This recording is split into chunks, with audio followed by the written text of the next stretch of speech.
Mutton ঘুগনি এখানে নাও বিক্রি করছি।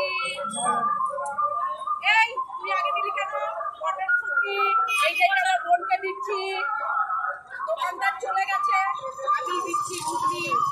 আমার জামাইবাবু এবা আমারটা কোথায়? আমি বাতি তোমারটা এখানে আসছে, তোমারটা রেডি হবে, তোমারটা রেডি হবে, দাদা এসে রেডি করে দেবে।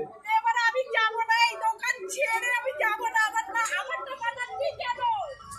দাদা বানাচ্ছে তো, আমারটা কেন বানাচ্ছি? ওই যে দাদা আসছে, দাদা এসে এবার বানিয়ে দেবে। এই দাদা চলে এসে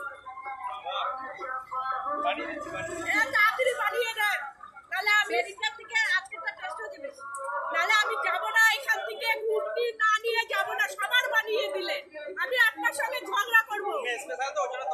ও আমারটা স্পেশাল, তাহলে খাবো। এই যে আমার স্পেশাল ঘুগনি, এই যে বানাচ্ছে। কটা তিনটে খেতে পারবো না তো। ও পাশে দুজন দাঁড়িয়ে রয়েছে,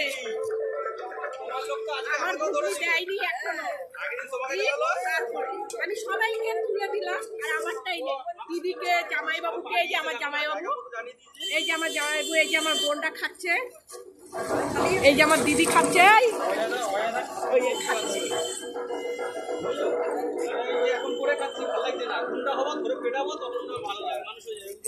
রাখছি, টাটা।